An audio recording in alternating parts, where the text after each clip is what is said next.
Olá, amigos. Eu sou Cal Mascarenhas e estou aqui ao lado da minha colega, minha querida amiga Caritas Ribas.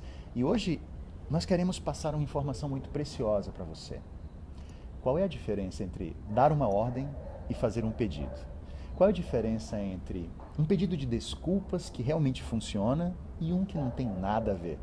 Qual é a diferença entre uma queixa, uma reclamação que vai trazer uma mudança e aquela que não vai trazer qualquer tipo de transformação dentro da sua equipe de trabalho, dentro da sua vida pessoal? Esses são alguns atos da fala, alguns atos linguísticos que a gente aborda no coaching ontológico, para que a nossa comunicação seja mais efetiva. O coaching ontológico, ele olha muito para a linguagem e para o poder da linguagem no nosso dia a dia, na nossa vida. Então, quando é que você faz um pedido? Qual é a diferença entre um pedido e uma ordem? Na verdade, não significa que uma ordem não possa ser útil ou interessante em algum instante. A questão é, você quer dar uma ordem ou você quer fazer um pedido? Um dos pontos mais básicos da diferença entre uma coisa e outra é que num pedido é importantíssimo que você considere a possibilidade de não ser atendido, de receber um não. Afinal de contas, um pedido é um pedido, uma ordem é uma ordem. E a gente pode pensar em exemplos muito simples. Eu posso dizer, Cal, você pode buscar um copo d'água para mim, por favor? E se o Cal diz, puxa, Caritas, agora eu não posso. Se eu ficar absolutamente aborrecida com isso e disser, poxa, Cal, um pedido tão simples, uma coisa tão cotidiana e você não vai me atender, na verdade, eu não estou fazendo um pedido. Eu estou dando uma ordem, mesmo que eu tenha usado as palavras muito educadas, dizendo, por favor, você poderia buscar um copo d'água? Então, a palavra, por favor, não caracteriza um pedido. Não é a educação que vai caracterizar um pedido. E sim, se este pedido aceita ou não um não como resposta. Se aceitar um não, estamos falando de um pedido. Se ele não aceitar um não, ou seja, se um não vai me deixar aborrecida, vai me deixar pensando que o Cal não é uma pessoa bacana, com certeza é uma ordem. Ou seja, a possibilidade da negação do pedido faz com que um pedido seja um pedido e não uma ordem. Há pessoas que são acostumadas a viver dando ordens. Dentro do seu universo profissional, por exemplo, ela pode, dentro da sua atividade como gestor, como líder, pode estar acostumada a dar ordens e achar que isso é algo que vai funcionar sempre, não é, Kátia? Então, às vezes até confunde esse tipo de atitude da fala, de ato da fala, com uma coisa que ele vai usar com o filho, com a esposa, com amigos. Quer dizer, ele acredita que dá tão certo que ele vai estender isso e ele vai confundir papéis. É possível que um líder acabe querendo ser líder dessa forma, ordenando em todas as instâncias, em todos os contextos onde ele está. E isso pode trazer repercussões muito negativas na sua vida familiar e na sua vida social. Ah, então quer dizer que você não pode dar uma ordem? Absolutamente não. Uma ordem, ordens são necessárias também. E não significa que porque são ordens precisem ser agressivas, né? Exatamente. Então, nós precisamos eventualmente no nosso papel de liderança exercitar também as ordens, desde que a gente tenha consciência, aquela é uma ordem, ela não aceita não. Muitas vezes nós estamos em ambientes onde as ordens são necessárias, um ambiente hospitalar, onde precisa ter algum procedimento e um médico-chefe vai dizer, olha, precisamos fazer determinadas coisas, cada um tem um determinado papel. Então, essas são ordens que não podem ser desobedecidas, não podem ser descumpridas, né? Pela segurança das pessoas que estão lá. Então, as ordens, elas também são necessárias. E pensar essa diferença pode situar um pouquinho e nos colocar como donos daquele pedido ou daquela ordem. Pessoas que protagonizam esses atos da fala. Uma outra coisa muito importante dentro desse mesmo tema é o pedido de desculpas. Você deu uma escorregada, você fez algo que depois lhe causa uma sensação de, olha, pisei na bola, não fiz a melhor coisa, e agora você quer pedir desculpa. Será que, Caritas, desculpa aí, viu? Resolve? Como fica essa outra pessoa que estava esperando alguma coisa de você que tinha sido combinada? E também a gente precisa olhar para a desculpa como esse ato da fala que fala de um descumprimento de um combinado. Então, nós tínhamos pactuado alguma coisa e, eventualmente, Cal não cumpriu, eu não cumpri.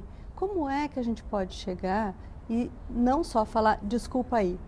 Foi mal. Foi mal, exatamente. Então, existem formas da gente, em primeiro lugar, nos lembrarmos desse pacto, Até nos uma lembrarmos estrutura, desse... não é isso, Cátia? Uma estrutura que linguisticamente dá uma consolidação, uma construção para esta fala. Sim, sem dúvida. Então, poder, em primeiro lugar, lembrar qual foi o pacto que foi feito que nós não cumprimos.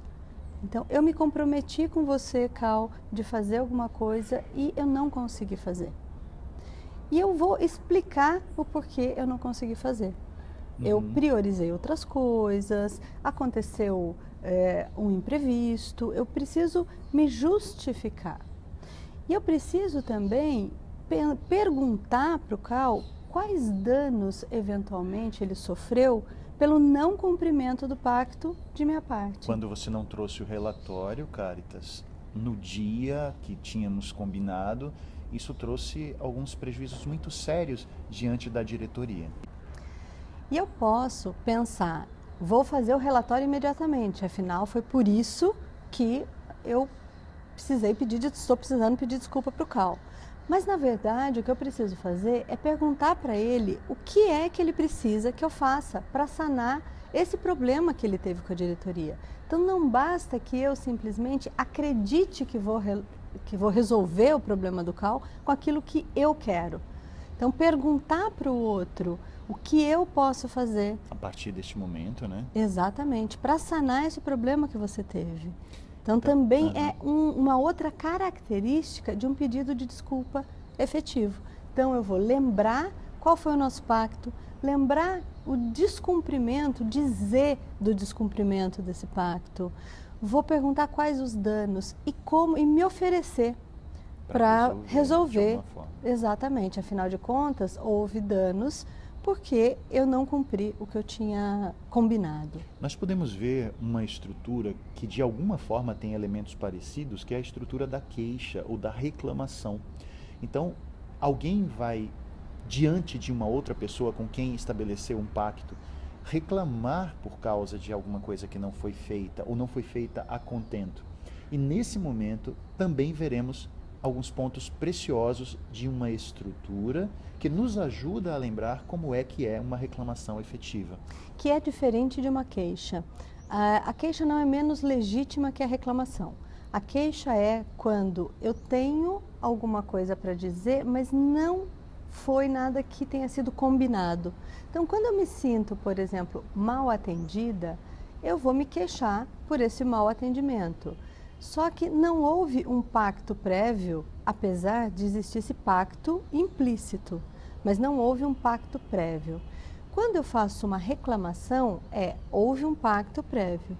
Você não cumpriu a sua parte do pacto. Isso precisa ficar claro, ficar bem à mostra, né? Como o início da conversa. Inclusive. Exatamente. Então, da mesma forma como eu vou me desculpar quando eu não cumpro, eu posso também me queixar, dizendo: Cal, nós combinamos determinada coisa e isso não aconteceu, não foi cumprido. Né? E, então, poder lembrar qual foi o nosso pacto. Porque muitas vezes o problema se dá no pacto.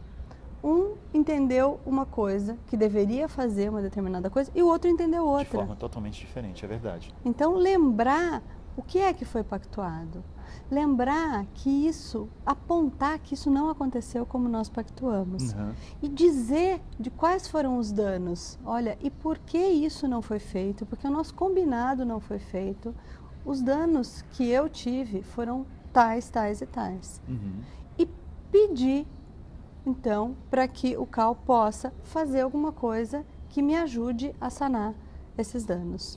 Quando nós observamos esses atos da fala, os compromissos dialógicos, todas essas coisas, elas facilitam muito o entendimento das pessoas, as conexões, as relações interpessoais ficam mais harmoniosas e nós caminhamos para um trabalho de grupo, um trabalho de equipe que dá resultados, porque é muito difícil você estar num ambiente onde essas coisas não ficam claras, onde essas coisas não são acordadas e simplesmente as pessoas falam o que querem, acham que uma reclamação é simplesmente um julgamento, como existem tantas pessoas que fazem suas reclamações apenas atirando o seu julgamento sobre o outro e algo que não vai trazer resultado algum. Sem dúvida.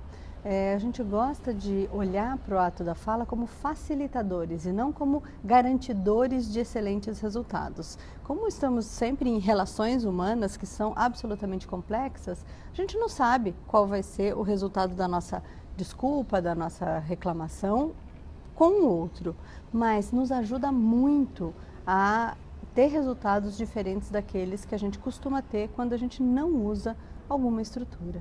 Neste nosso papo, nós conversamos sobre as diferenças entre uma ordem e um pedido, conversamos a respeito de o que é de verdade um pedido efetivo, uma reclamação efetiva, falamos sobre o que é até um pedido de desculpas efetivo. Todos esses pontos são estudados com muita profundidade dentro do nosso curso de coaching ontológico, porque isso pode ser algo para você, líder, aprender, isso pode ser algo para você que é coach, ensinar a outras pessoas, isso pode ser algo que você levante como reflexão importante dentro dos relatos que o seu coach traz para você a respeito dos problemas que tem com as relações em que ele está inserido, ou seja, todos esses pontos que têm a ver com comunicação, com linguagem, nos interessam. Eu gosto sempre de lembrar uma fala de Martin Heidegger, que nos diz, filósofo da linguagem, filósofo tão importante, que nos diz que os seres humanos habitam a casa da linguagem. Nós vivemos linguagem, nós somos linguagem. Esperamos vocês lá no nosso curso, que em breve acontecerá em Salvador. E vai ser um prazer enorme responder a quaisquer dúvidas que eventualmente vocês possam ter a respeito do coaching ontológico. Fique ligado que teremos o nosso bate-papo por internet. Tá pertinho, hein? Veja aí o nosso calendário, as nossas datas. E dia 18 de julho estaremos juntos em Salvador, eu e Caritas Ribas, com o curso de formação em coaching ontológico. Um grande abraço. Um abraço. Tchau.